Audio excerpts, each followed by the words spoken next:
Hello and welcome to a special series of Research Matters podcast. In today's episode, I, Spoorthy Raman, will be talking to two special guests of eminence. One of them is Professor Anand Pandian, Professor of Anthropology at the Krieger School of Arts and Science at Johns Hopkins University, USA. Professor Pandian's research work spans the study of past and present human societies in South India, cinema, and the tussle between the human and the ecological world.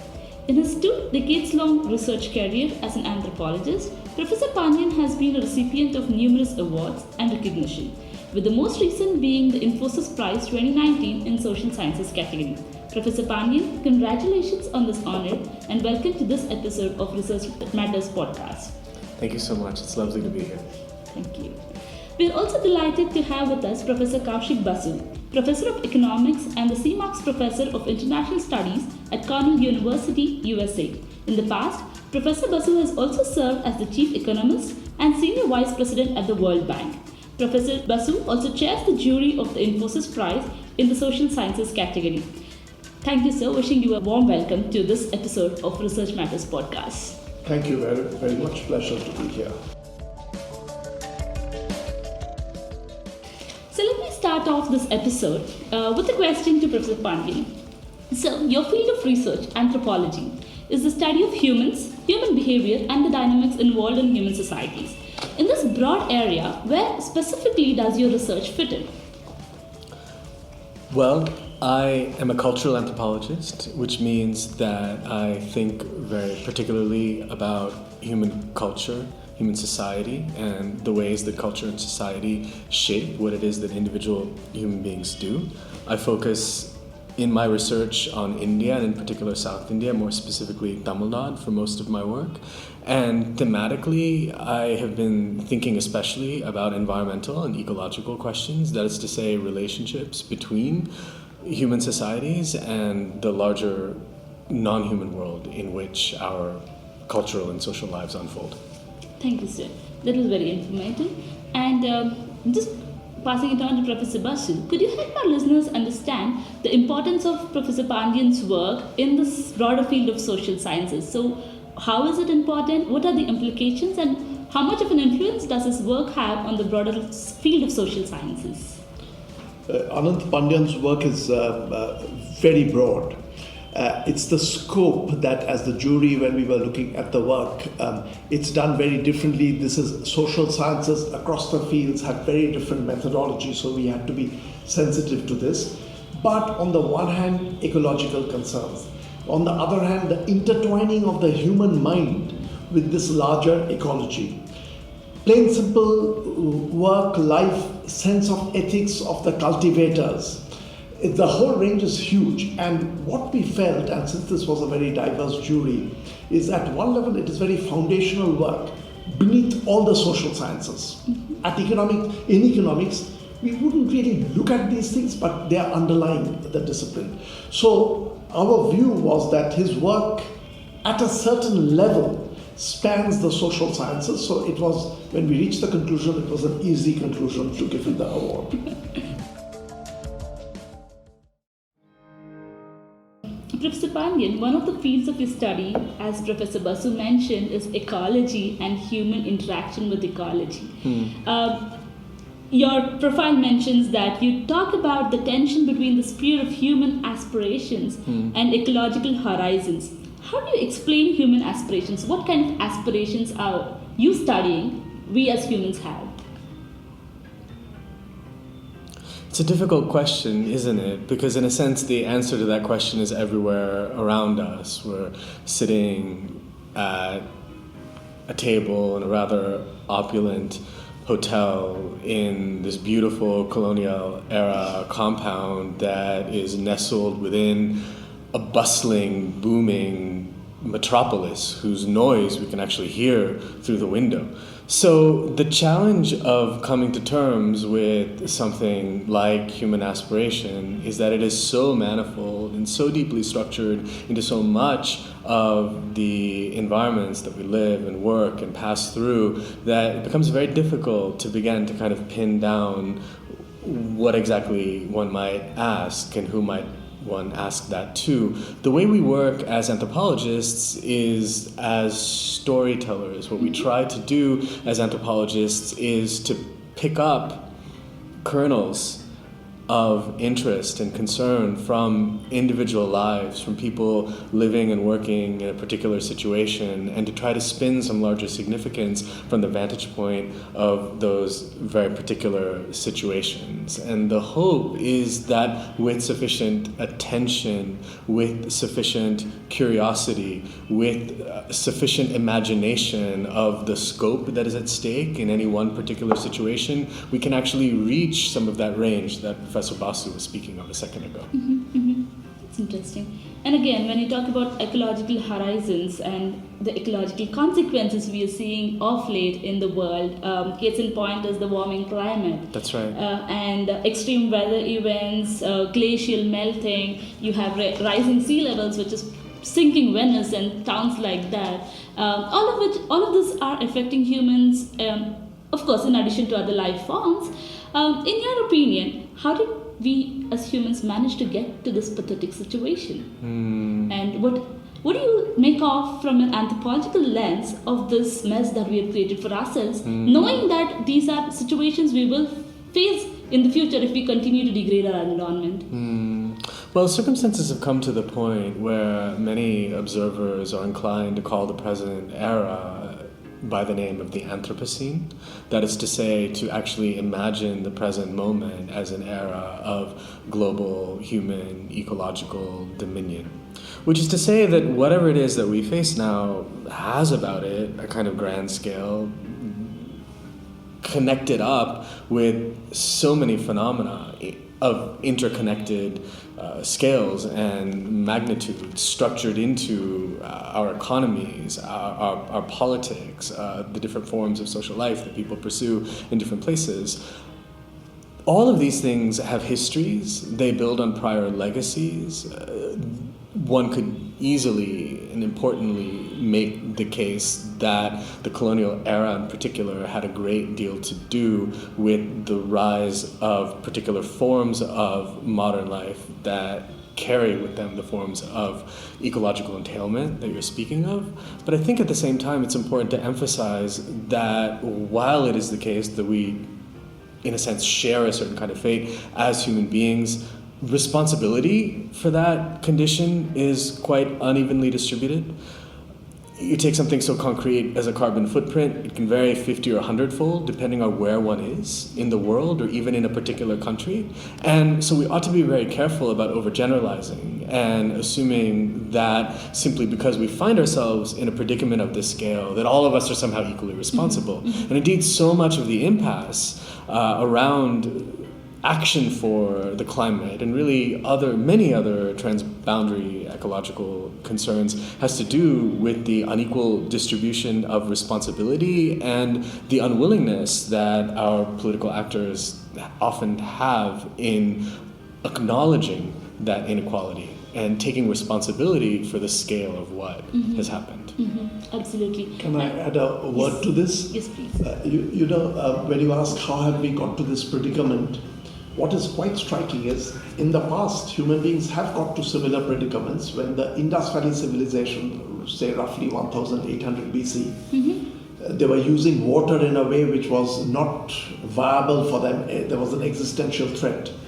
The difference is, this time we are more aware, so there is also a positive side to it that we are able to analyze our own predicament in a way that we have not done in the past. So we have earlier taken society to the brink and then gone over the brink, the civilization had collapsed. The hope this time is that we have an awareness that we will be able to muscle together, put together, and do something about where we have brought the world to. But of course, when one studies ethics, when one studies human aspirations, when one studies desire, what we find again and again is the mismatch between what we know and what we do, what we think ought to happen and what actually happens, and so much seems to turn on those gaps. Right, and we could go over the precipice yet again.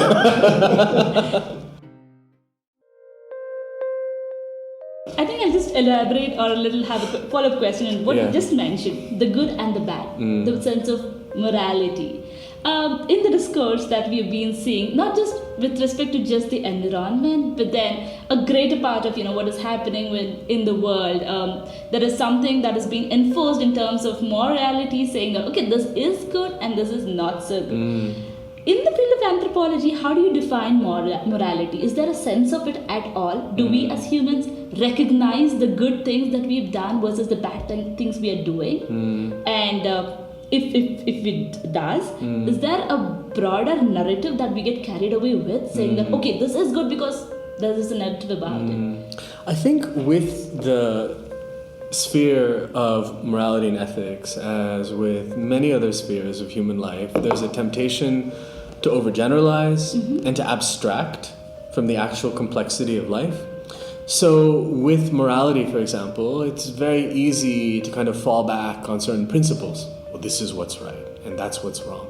And it of course is the case that all of us have sentiments of this kind. We often speak in terms of right and wrong. But thinking about phenomena like that as an anthropologist, what we see is that it doesn't simply come down to the principles that we have, the ideas that we can speak of. So much turns on practice.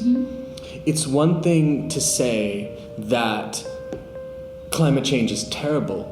It's another thing to build, say, a life that makes possible a less destructive future. And so what we are interested in, those of us who work on matters of morality and ethics in the field of anthropology, are those domains of practice, of habit, of everyday organization of life, the moral valences that everyday life carries, and the ways in which those situations that people find themselves in, of course, produce reflections on what is right and what is wrong, but also carry with them the possibility of imagining those things in slightly different ways. So the question for us has to do with the contrary understandings of morality and ethics that we can begin to build if we pay more close attention to how it is that people actually live, rather than simply relying on a more abstract sense of what they ought to be doing or ought not to be doing. So it's more a time for looking inside ourselves to really evaluate how we are living versus conforming to just what is said to be so and so or labeled to be good or bad. Looking inside ourselves, but also looking more closely, I would say, at the everyday lived texture of ordinary life. I'll give you just one quite concrete example. Sure. I like to walk. I do my best to sort of move about the world on foot as much as possible, rather than simply getting into a motor vehicle. It's part of a kind of ecological sensibility I try to nurture. But nurturing that sensibility, being able to carry it out, depends on the environments that we have at hand. I simply had to pick something up yesterday, and I tried to make my way on foot to a shopping area not very far from here. I started walking, but found that just space was organized to such a profound degree for the cars and other motor vehicles that it was very difficult to simply walk, and I had to eventually just get in an auto and get there. And so I think that a lot turns on these tensions, these contradictions, sometimes even these impasses between what we'd like to do and the actual practical circumstances that we find ourselves in. And my hope as an anthropologist is that if we begin to pay closer attention to that actual lived texture, that actual lived complexity of what it is that people do on a day-to-day basis, how it is that they try to reconcile what they think ought to happen with what they're actually able to do, if we begin to build out a more complex picture of morality, of aspiration, so on and so forth, from that texture, that we can begin to build life situations that are more responsive to those desires that we have. That's an interesting way to look at it. Getting back to Professor Basu, you have been an economist all your life, and pretty much economics in the world is kind of at loggerheads with ecological conservation, and right now we're seeing this boom of green economy, whatever that means, and some corporations have been kind of ecologically conscious in kind of making the right decisions, not for just themselves but for the environment as well, and that's what they say. As we speak of all this, what, as an ecologist in your mind, should we look at policies? How should we look at policies that are emerging right now with the environment taken into consideration, and what should change going forward now that we recognize that we have come a long way of devastation? Economics has a sense of guilt about how poorly it has handled, but also I believe because of the technology of the subject, it has a special responsibility. Little bit about the guilt. Economics begins, if we treat a year as a beginning, 1776, Adam Smith's work, where Adam Smith is stressing in a world where if individuals go about their daily chores, maximizing whatever they want to do, that will be sufficient for the world. Actually, I should be careful. Adam Smith himself was very careful about this with the qualifiers, but subsequent interpretations took this to be the heart of economics discipline, that each individual maximizes his or her own utility, selfish ends, and that's fine. At one level, that was okay when you're living in small societies, but soon from the village commons, you begin to realize that actually there are huge faults in this kind of a thinking. Within economics, there were early writers, Elinor Ostrom, who won the Nobel Prize in Economics, began to recognize that there's a huge deficiency in the discipline, not recognizing that we have a collective responsibility. Each of us has a collective responsibility. So yes, economics was rather late to wake up to this. Having woken up, when you are thinking of structuring, I'm not just thinking of individual responsibility towards the world, but actually writing down, designing contracts across countries, across corporations about how they behave. Economics has a certain structure, and it is worthwhile now to pay a price for what we've done in the past by being actively engaged in these global contracts. And there are people, I have to say, in the profession, large number of them, Bill Nordhaus, who also won the Nobel Prize recently. These are people who have been talking about the importance of these kinds of collective contracts. Contracts is beyond sort of the individual realizing and doing things. It is almost a sort of policing, but policing for a good cause. So the discipline is using some of its formalism now to make up for some of the lapses in the discipline historically. That gives some good hopes to the years that we will be looking forward to. And I think you mentioned about the village commons and how they lived with a collective sense of responsibility towards what they are entitled to. And going back to Professor Pandian's work, one of your focus areas has been South India and mostly the rural aspects of life in South India. What do you feel fascinating about it, and why is that a specific topic of interest for you?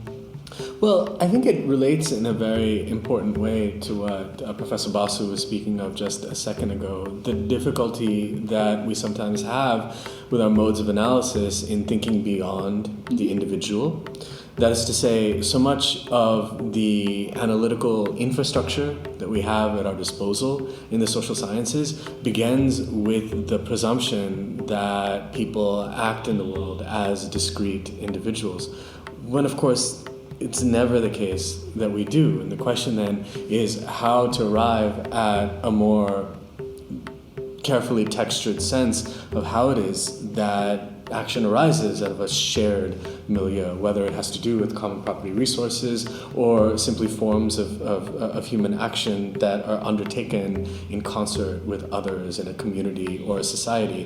And one of the most profound lessons for me in exploring those questions as an anthropologist in rural Tamil Nadu in particular is that the ways in which people imagine themselves are actually rather counterintuitive, because even if you take something so apparently private and interior and individual as the way in which someone might conceive of their own desires or the nature of their own individual hearts or minds, people would again and again make sense of who they are and what they do in relation to the larger agrarian landscape in which they live and they work.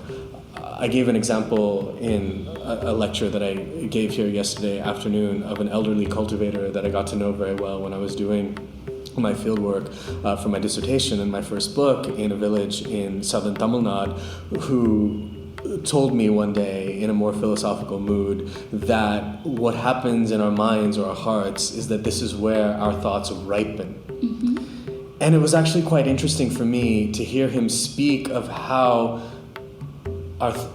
desire and thinking might ripen in one's own heart in the same way that crops ripen in a field, and to really absorb the idea that for this individual there were all of these imaginative, metaphorical relays between a larger world and how they imagine themselves.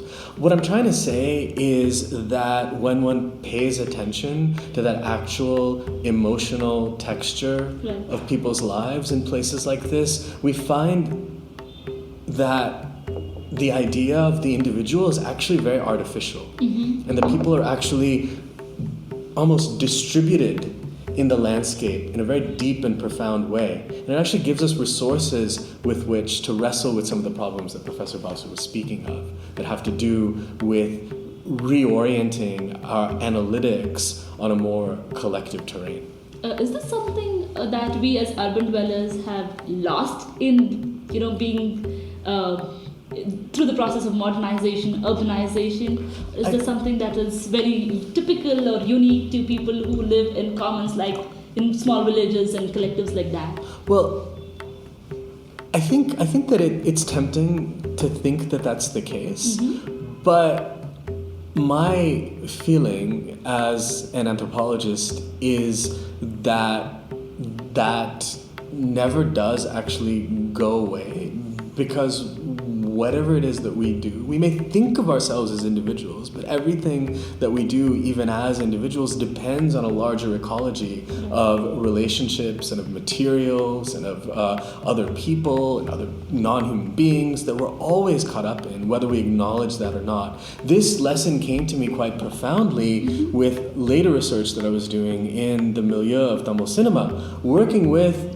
urban dwellers, filmmakers, following them between their offices, their studios, film sets, wrestling with something that was very, very technical, very mediated by computers and other very advanced technology, and yet so deeply relational. So deeply caught up, so responsive to the play of elements in the worlds in which they worked, whether it was the shifting light that came through the clouds as one was shooting outside, or the movement of the wind as it might rustle things on a set, that even there was a kind of responsiveness to the environment that one wouldn't associate with a kind of modern urban life. Mm-hmm. So I think part of what we have to do is to disabuse ourselves of certain myths that we carry about what it is that we think we must have lost when we became modern, what it is we think we must have lost when we became urban. If we pay, I think, a little more attention mm-hmm. to how it is that we actually live and operate, we might find that our lives are actually much more complicated still than we give them credit for being. That's interesting insight. Thank you so much, sir. You did mention cinema, and it's commonly said that cinema is a reflection of the society, because various issues that are spoken in cinema actually lies within our society and it's part of it. So why cinema, and how do you look at the field of cinema from an anthropologist's view? Well, the reason why I decided to do fieldwork with filmmakers in particular is that cinema was a ubiquitous and inescapable presence in the rural Indian environments where I'd previously done research. That is to say, when I was speaking with ordinary cultivators, irrigators, agrarian laborers about how they conceived of the good life, how they conceived of a desirable future for themselves or for their children, there was a constant reference to cinema, to fragments of cinema, to bits and pieces of songs from films, to scenes, to bits of dialogue, to make sense of these moral matters. And I was very intrigued by that. the way that cinema had somehow crept into the most intimate recesses of life in rural Tamil Nadu, and I wanted to get a sense of where that came from and how it gained the power that it did, and that took me to these filmmaking sets and so on, where I began to travel around with these filmmakers as they were working, and that eventually turned into a kind of anthropological study of the creative process.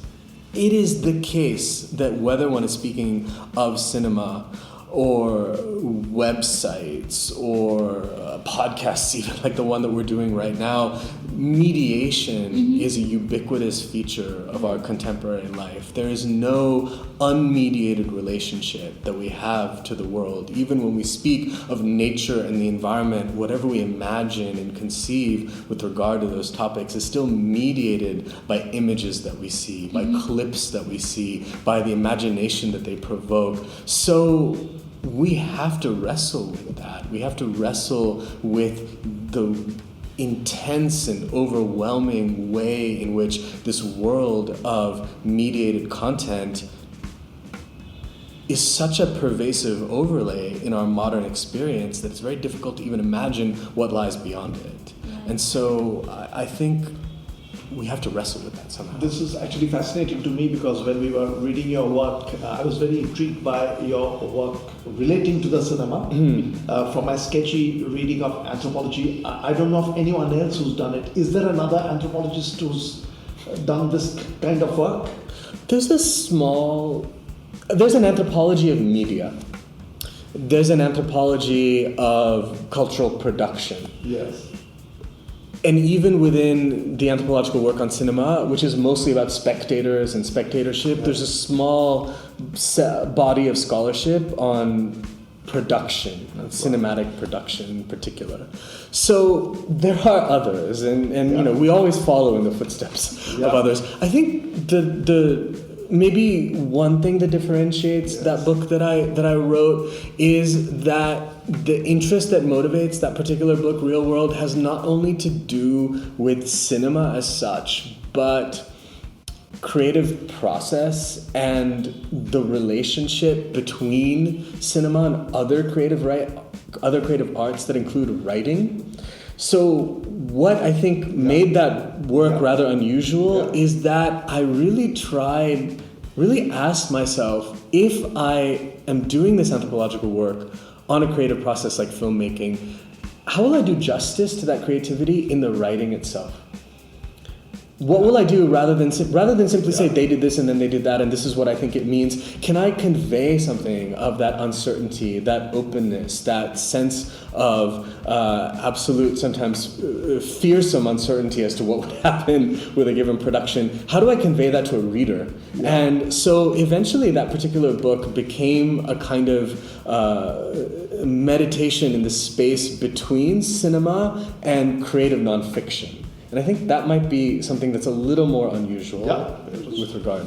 Very interesting. Yeah, definitely. And I think you've used cinema as one of the tools to kind of, study human societies per se. And talking about tools, I think one of your recent books, I must confess I haven't really read it, but one of your recent books titled Possible Anthropology, Methods for Uneasy Times. And I do gather that it looks at how anthropological methods could help in sailing through difficult times that we are headed towards, and maybe could you possibly just shed some light on how anthropology as a field of science and as a tool can help us live a better life in that sense? I don't know that anthropology can help us live a better life. I think that's a grand aspiration. And I think that doing good work in the social sciences requires a healthy dose of humility. In fact, it requires a willingness to suspend one's own ideas as to what is desirable, as to what is valuable, and to really try as honestly as possible to absorb the way those things might look to people positioned very differently in the world. With the hope, perhaps, of having gotten somewhere ultimately worthwhile, but never really knowing whether we'll get there or not. To me, the value of anthropology lies in its commitment to getting as deeply and as sincerely as possible into the lives of other people, into their imaginations of the world, into the texture of their own thinking, their own conceptualization of what it is that we see and encounter, with the hope of arriving at conceptual, imaginative resources that can get us out of some of these impasses that we're caught up in. So to go back to an example that Professor Basu gave us a few minutes ago of Elinor Ostrom and her work, if it weren't the case that you had social scientists looking very closely at a particular empirical phenomenon, that is to say, common property resources, and the stubborn and unusual fact that people in a variety of different situations somehow have not fallen into what Garrett Hardin famously called the tragedy of the commons, but instead found a way, or have found ever so many ways, in fact, of sharing what they need in relation to particular social arrangements. If one didn't begin with an honest appraisal of that empirical fact, its confounding nature, its difference from what one might expect, would never have arrived at the forms of conceptualization and theorization that she eventually gave and for which she was given that prize. So the work of the anthropologist is to engage in a kind of good faith appraisal of empirical experience in foreign situations, in unfamiliar situations, and to really try to ask the question, what if the world really did work this way? What if human societies were really organized in this fashion? What if our cultures were motivated by these concerns rather than the concerns that we take for granted? What could the world look like? What would the future look like? It's that kind of speculation that we engage in as anthropologists. It doesn't often leave us with very concrete answers, but in some ways I think it's the question that matters more than the answer. Pretty much like any other field of science, which is driven by curiosity, and you don't know what the end result is going to be, but then you are in this pursuit of knowing what it could be. That's right, and that's a beautiful point, and I think that the march of science is one that depends on that to a great degree. The curiosity of a field like anthropology, however, is that it's not additive and cumulative in the way that we might find to be the case for a lot of the sciences. That is to say, anthropologists are constantly inviting us to start all over again as if we didn't know anything. Okay. Every anthropology is as though the world was just afresh with new experiments. And I think that is both really exciting, but also really frustrating. Our students certainly find it frustrating at times.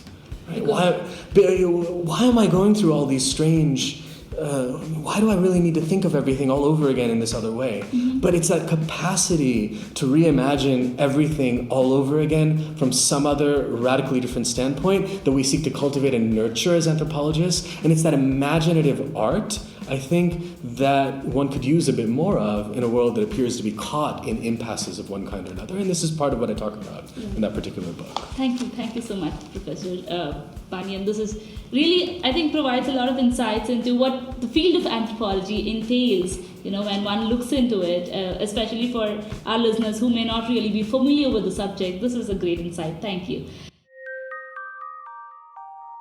Moving on to Professor Basu, would you like to add your thoughts about how the field of work that he just described fits into this, or an anecdote that you may have that kind of, resonates with what Professor Pandian just mentioned, in how anthropology can help us evaluate the society we're living in? Actually, I am being an economist, and that's what I've done all my life, but anthropology has been a great fascination for me in a very not specialist way. Whenever I go to a new city, new place, my instinct is not to head to the museum or the art gallery, but just to go into the bylanes and to begin to converse with people. Absolutely instinctive, I do that. I enjoy that. It sort of picks things up. And actually, in my profession, I have done one or two things very early in economics, there is a lot of literature on why share tenancy as a system should not exist. But share tenancy does exist. And I remember in Jharkhand, years ago, at a tea shop, meeting a person who was using share tenancy as a form of contract. And it was over tea with this semi-blind person with a plot of land. I had this long conversation about his thinking, and I was giving him theories of economics without naming why Stiglitz thinks that your system can't exist. And in his inchoate way, he was coming up with answers. And I wrote up a technical paper in economics on the existence of share tenancy, purely based on that conversation. So it has appealed to me, and actually my first reading in anthropology was Levi-Strauss. And I remember being totally gripped by that. So it is amateurish interest in the discipline, but I feel it's a fascinating discipline which underlies so much of what we do, and we ought to pick up more of that raw freshness of anthropology into our discipline. We do too little of that. Thank you, sir. That was great to know that, how you could relate this to economics as such, and how I think you mentioned a very nice thing where when you probably visit places, you go and try to see what real life looks like in these areas rather than looking at specimens in museums when we have specimens right in front of our eyes. So with that note, I want to just ask both of you, this is a question to both of you. So when we are stepping into the next decade now, starting this year, how do you view this field of social sciences as a broader subject and anthropology as a specific subject? I think one of the great challenges that we face in the social sciences has to do with the very nature of what we mean by society. I think for too long we've taken for granted that society is a property of human beings. That is to say, we've taken for granted that when we speak of society, we're speaking of forms of collective life shared by human beings alone. Of course, we know that non-human beings have societies. We know that there are animal societies. We know that plant societies. We know that a forest is only a forest insofar as it's a society of a particular kind, a society composed of organisms of various kinds. I think that the question of whether or not the social sciences will rise to the challenge of responding to the gravity of our environmental predicaments with the requisite imagination and creativity that gravity demands will have to do with how effectively we can expand our sense of the social beyond the human, how effectively we can begin to imagine interrelationships, points of affinity, points of contact, overlap, tension, yes, but also potential sympathies and affinities between the texture of our social lives and the larger social texture of terrestrial life as we find it. I don't know how Professor Basu feels about that question. Well, very briefly, I actually feel that the social sciences, anthropology, certain branches of philosophy, certain parts of economics will grow in importance. And one of the reasons for that is it is this intuitive element of this discipline which will be very difficult for technology to take over. Whereas many other disciplines, large parts of those disciplines will be taken over by technology that will do it perfectly. Whereas it is this slightly almost mystical element of the social sciences which will have to remain with human beings, and human beings will disproportionately engage in this. So I feel it's a discipline that is going to grow in importance. Thank you, sir. And I'm sure with all those kind of growths and futures that we have ahead, talks of, hopefully in this decade we'll try to understand how we work better with the kind of ecosystems that we are dealing with, and that's a great note to end with. And I think we are as well coming to an end towards this episode, and I definitely would want to thank you, Professor Pandian and Professor Basu, for being my great guests in today's episode of Research Matters podcast. It was a pleasure talking to both of you, and it was a great opportunity for us at Research Matters to know your insights and thoughts about these points. Thank you, and thank you for listening in for this episode of podcast. For more such podcasts and science news from India, please log into our website www.researchmatters.in. Have a lovely day, all of you. Thank you. Thank you.